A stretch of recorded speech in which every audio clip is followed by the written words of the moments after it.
Hello guys, how are you? I'm Hardeep Singh. Welcome back to your own YouTube channel.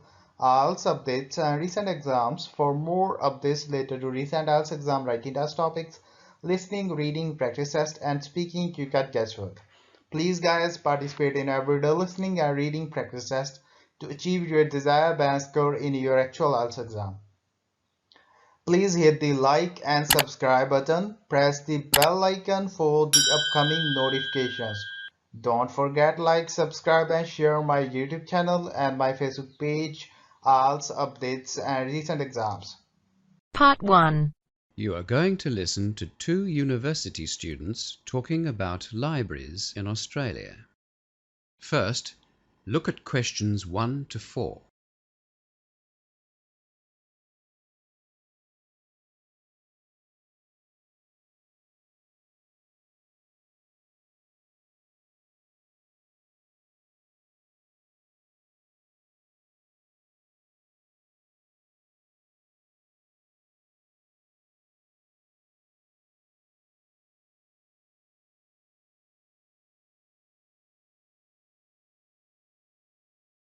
What's wrong, Yumi?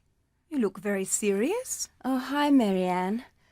I've just been given the assessment guide for law, my major, and there are lots of assignments. You'll be spending a lot of time in the library then. That's my problem. I don't know anything about libraries in Australia. Well, don't worry about that, Yumi. Librarians here are really friendly, and most of them are extremely helpful.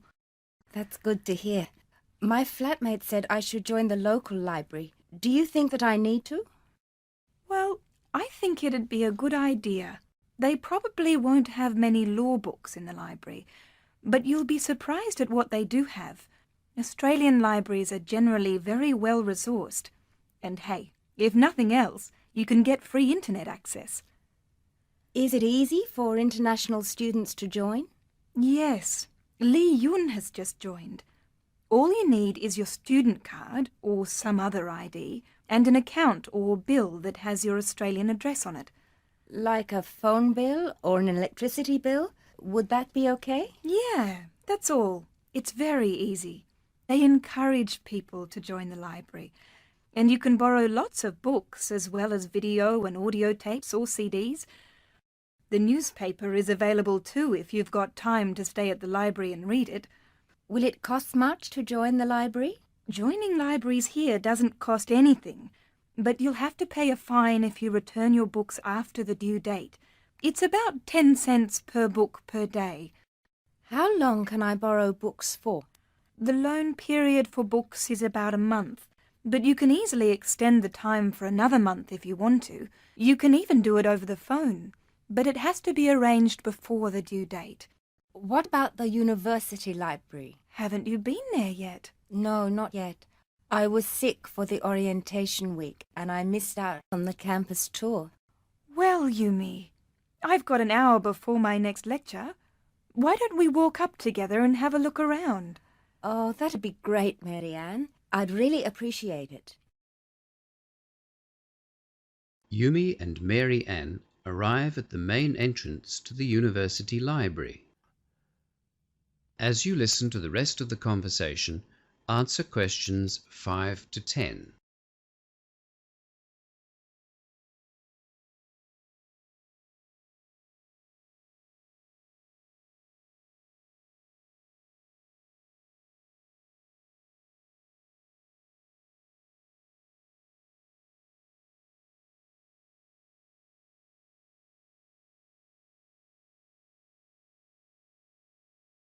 This is the main entrance. Let's go in. It's very big, isn't it? Yes, but here's a map which will help you. Can you see that it's a kind of L shape? Oh, yes. Is that the circulations desk in front of us? Yes. That's where all of the incoming and outgoing loans are registered. When you return a book, just put it in the large box over there. See it's marked returns? Just to the right of the desk. Yes, I see. Can I use the computers behind the desk to access the internet? Those computers are for the library's database search system only. There are computers in the IT block which we passed on our way here to the library. Anyway, you can search for a book by typing in the title, author, topic, or a keyword. Are the computers easy to use? Yes, very easy. Even I can use them. Does it give a catalogue number after you do the search? Yes, it does. It'll also tell you in which section of the library to find the book. The library is divided into 3 sections. Straight ahead, behind the circulations desk, is the monograph collection. That just means you can borrow these materials for normal loans. Monograph collection? Yes, I see. The section behind the photocopiers is for all of the serial publications. That means journals and magazines and newspapers, of course. And the most important section for us is the reference section. You'll use it a lot. Unfortunately, the books in this section can't be borrowed. You have to use them in the library. It's over there, past the quiet study area. I see. So, do I need to join or register here? Or do I have automatic borrowing rights as a student? As long as you have your student card, you can borrow books from the monograph collection. Anyone else can access the rest of the library. What if I can't find a particular book? That's what the staff are there for, Yumi. Just go to the advisor's desk, take a request card, and fill in the details of what you're looking for. Where's the advisor's desk? It's just over there, the desk at the entrance to the quiet study area. Right. Well, I think I'll have a look now to see if I can find any of the recommended texts for my first law assignment. Yes, good idea. Texts on the recommended lists from the lecturers are very popular, and you should try to borrow them from the library as soon as you get your list. That is the end of part 1. You now have half a minute to check your answers.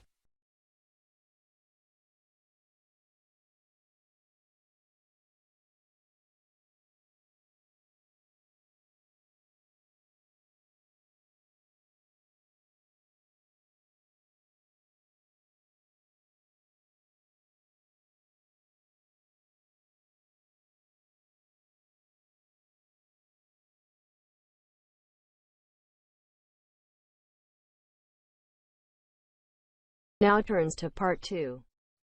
You will hear Inspector Jack Dunn talking about international driver's licenses at an information session for international travellers.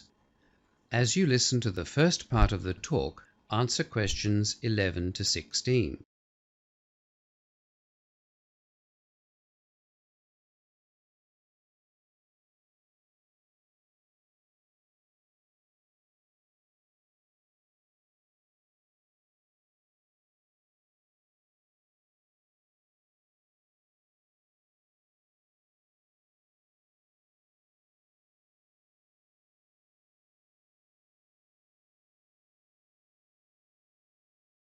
I'm sure that you have all heard about international driving licenses. They have been around since 1949, when the United Nations gave approval for their use. This meant that travellers could drive freely in the 186 countries that recognise the international driving licence system, regardless of the language that the drivers spoke. The only conditions were that the driver had to already hold a driving licence in their home country, and they had to be at least 18 years of age. International driver's licenses are well recognised. After all, they've been in use for over 50 years. To break the language barrier, the licence is printed in 11 different languages, but the last page of the booklet is always in French. As I said, it is a booklet about the size of a passport, 10.8 by 15.25 centimetres to be exact. So it is easy to carry with your travel documents. It's not too thick or heavy either, only 17 pages. All of the pages are coloured white, but the cover of the licence is grey. It is a useful form of identification when you travel because it includes a passport-sized photograph and the driver's signature. The International Driver's License can only be purchased from authorised travel associations in different countries, but it can also be ordered on the internet. The cost, of course, varies from country to country, and for the term or the duration of the licence. For example, a 1-year licence might cost approximately $40, whereas a 3-year licence costs double that. A 5-year licence will set you back about $100. Before the final part of the talk, look at questions 17 to 20.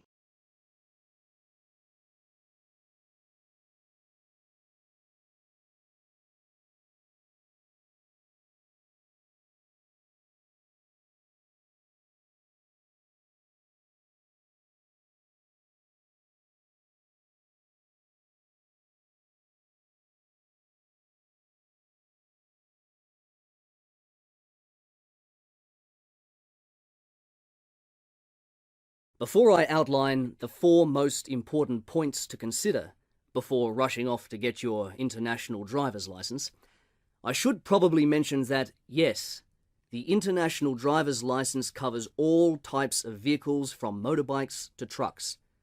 But just as in your own country, you have to be qualified to drive such vehicles. You might like the idea of driving around the Australian outback on a motorbike, or checking out the English countryside in a bus with all your mates, but you'll have to take the appropriate test before you set off. Okay, now the 4 main points. Firstly, you cannot use an international license in the country in which it is issued. It is for international travel only. Some international students avoid this rule by ordering their licenses on the internet, which will ask them to nominate a country of your choice for that very purpose. Secondly, some countries won't allow you to use an international license indefinitely. In Australia, for example, you can only use the international license for a year. After that, you must get an Australian driving license. Other countries aren't as strict as that. Thirdly, drivers on international licenses must abide by the road rules in the country that they are visiting. If you are caught breaking those road rules, you will have to pay the penalty, usually a fine. And if you are the cause of an accident, expect to pay for any damages that you are responsible for. Holding an international driver's license does not give you the right to be reckless. And yes, if you have been suspended or banned from driving in your own country, the same rules apply with an international driver's license. You must have an existing driver's license to apply for an international driver's license. Some police will, in fact, want to see both your international license and your own driver's license, so carry both licenses with you to save wasting valuable time. Finally, you don't have to take another driving test to get an international driver's license. Your own driver's license is proof that you know how to drive. However, it is your responsibility to learn the road rules of the country that you are visiting and to understand what the different road signs mean. Police are not always understanding to foreign drivers. If you break road rules either deliberately or out of ignorance, expect to pay the price. Police are ultimately the same everywhere. That is the end of part 2. You now have half a minute to check your answers.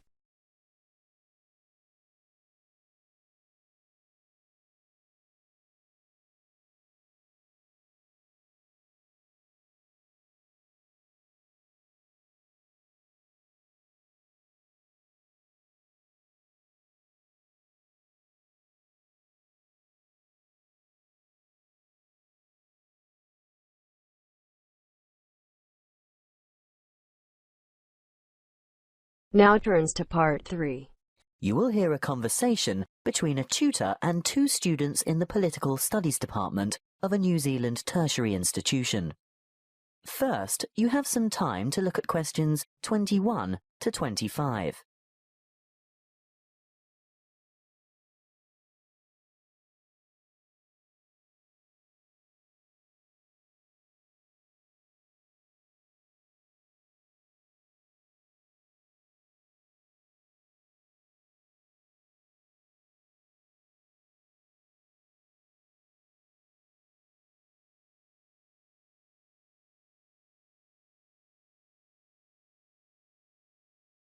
Good morning.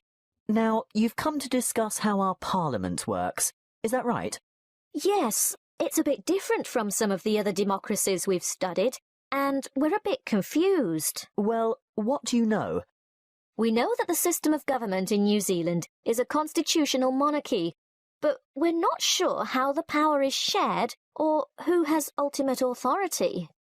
The government is formed from a democratically elected House of Representatives. Is that the same as Parliament?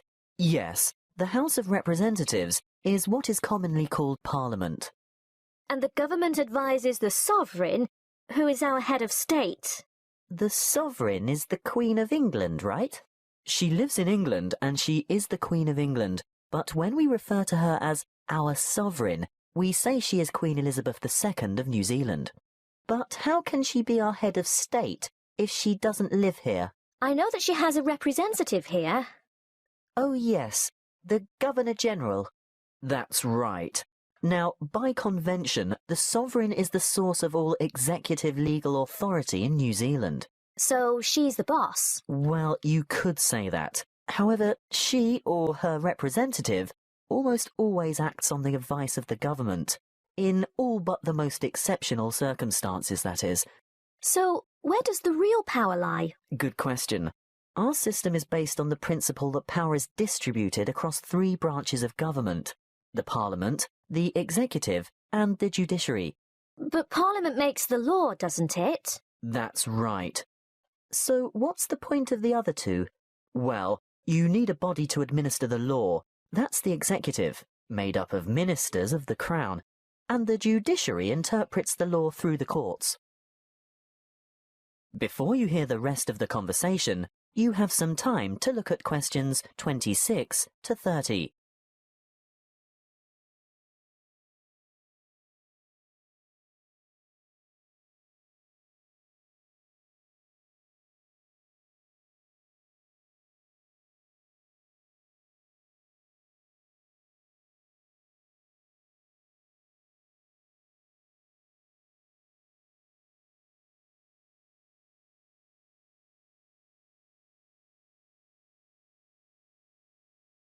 When I'm watching American legal programs on TV, I always hear people talking about the Constitution and how something is unconstitutional. What exactly is a constitution? It's a document outlining the basic laws or principles by which a country is governed. Do we have one? No. This would actually make a good topic for next semester's debate. There's quite a bit of controversy over that particular issue. New Zealand has no single written constitution or any form of law that is higher than the laws passed in Parliament. OK, I think I've got that. The rules about how our system of government works are all contained in the laws that have been passed by Parliament? Those laws are called Acts of Parliament, but there are also other documents issued under the authority of the Queen and some relevant UK Acts of Parliament. Really? But it's all written down, right? Not exactly. There are several unwritten constitutional conventions as well. I can see why this would make a good topic for debate. Altogether, though, our system is quite simple because our Parliament is unicameral.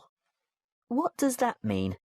It means there is just one chamber, the House of Representatives, and there is no upper house. I see. By upper house you mean a second house, like a Senate? In the American model, yes, but the British have a House of Lords as their upper house, don't they? Yes, but the Lords don't have to be elected. But we have elections every 3 years to elect our people's representatives. Yes, and the electoral system is called proportional representation. A lot of democracies have quite different voting systems. Why is ours called MMP? That stands for Mixed Member Proportional Representation. So that's why each elector has 2 votes. Exactly. One for a local member of Parliament for the particular electoral district you live in, and one for a preferred political party. So that's where the proportional part of it comes in. Political parties are represented in Parliament in proportion to the share of votes each party has won in the party vote in the general election. Any more questions? No, not at this stage. Thank you for your time today. OK. See you in class tomorrow. Bye. That is the end of part 3. You now have half a minute to check your answers.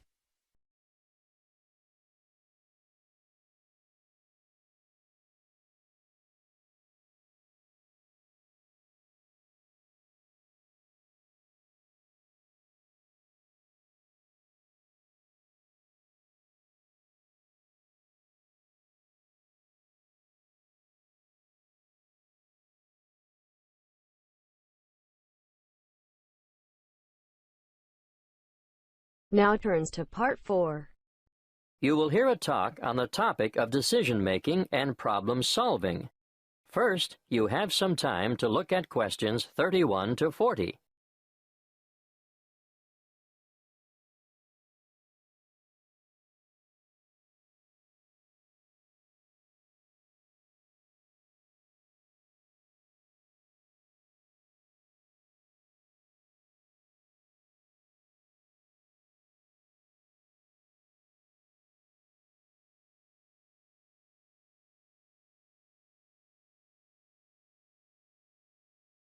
Good morning. Today, as part of your business management course, we're starting a unit on problem-solving skills and decision-making. Let's start with a powerful decision-making technique developed by Edward de Bono in his book 6 Thinking Hats, which you'll find on your required reading list. The method works by compelling you to move outside your habitual ways of thinking. Often, success in business results from rational, positive thinking. But these approaches, used in combination with quite different ones, will improve the overall quality of your decision-making. Now, each thinking hat has a different colour and represents a different style of thinking. Let's start with the white hat. When you're wearing the white hat, you look at the information you have. You look at historical trends and try to analyse them. And you take account of gaps in your knowledge and try to fill them. On the other hand, if you're wearing the red hat, you listen to your gut reaction and instincts. You also try to imagine the intuitive response that other people might have. How would other people, who are unaware of your reasoning and all the facts at your disposal, react? That brings us to the black hat next. Black hat thinking, as its name suggests, is cautious and defensive. And you examine why something might not work. It all sounds very negative, but it is essential to know what the weak points in a plan of action might be. It permits you to alter your approach, eliminate problems, or at least be ready with contingency plans if the worst happens. After all, it is better to spot the fatal flaw and know the risks before you undertake a new enterprise. The opposite viewpoint, of course, comes with the yellow hat. It helps you to continue when the outlook is gloomy or the problems seem insurmountable. Think positively, and you'll see all the advantages and values of the decision and all the opportunities it brings. Let's look at what the green hat has to offer now. It stands for freewheeling, imaginative, inspired, innovative thinking, where there is little or no criticism of ideas. Original solutions to a problem are more likely to arise when you're wearing the green hat. Finally, the blue hat. This is the hat that the person chairing the meeting wears. The blue hat is in charge and organises the meeting. He or she can point activities in the direction of other coloured hats when required. For example, if ideas have dried up, the blue hat will suggest more green hat thinking. If there is too much exuberance and enthusiasm for an idea, the blue hat will ask for black hat thinking to ensure that any possible defects have been addressed. Needless to say, you can use 6 thinking hats by yourself, but it really comes into its own when participants with different thinking styles come together to make a sound decision. Now, another useful way to generate radical ideas or creative solutions to a problem is brainstorming.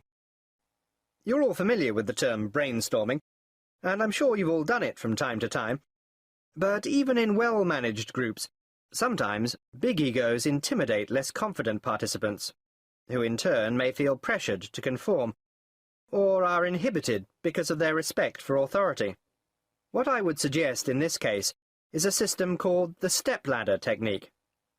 If you follow the flowchart on the board, you'll see there are just 5 basic steps. Firstly, members contribute on an individual level. The task is presented to them. They are given time to think and form their own opinions about how to solve the problem. You do this before you get them together as a group. Secondly, you form a core group of just 2 people and allow them time to discuss the topic of concern. In the third step, a third member is added to the core group, but, and this is most important, that third person presents his or her thoughts before having a chance to hear the proposals that have already been put forward. When all 3 have explained their ideas, then they can consider their options collectively. In step 4, the same process is repeated. A word of advice here. Keep the group small to maximize effectiveness. You can limit the numbers to 4, or add more, but I wouldn't go above 7, not if you want a good quality decision. The last step in the process is to get a final decision, but only after all members have been included and had the opportunity to communicate their ideas. The main benefit of this step-by-step method is to give even the most diffident and quietist people the chance to share their ideas before they can be influenced by others. That is the end of part 4. You now have half a minute to check your answers. So guys, don't forget like, subscribe and share my YouTube channel and my Facebook page, IELTS updates and recent exams. For more updates related to recent IELTS exam writing test topics, listening, reading, practice test and speaking, you got guesswork. Please guys, participate in everyday new IELTS listening and reading practice tests to achieve your desired band score in your actual IELTS exam. For more IELTS material, visit my official website www.ieltsupdatesandrecentexams.com. The link is given below in the description. If you need PDF files of latest IELTS material, then please join my Telegram channel. So guys, please write your score below the comment section. Again, thanks for listening. God bless you all guys. Stay tuned, stay safe.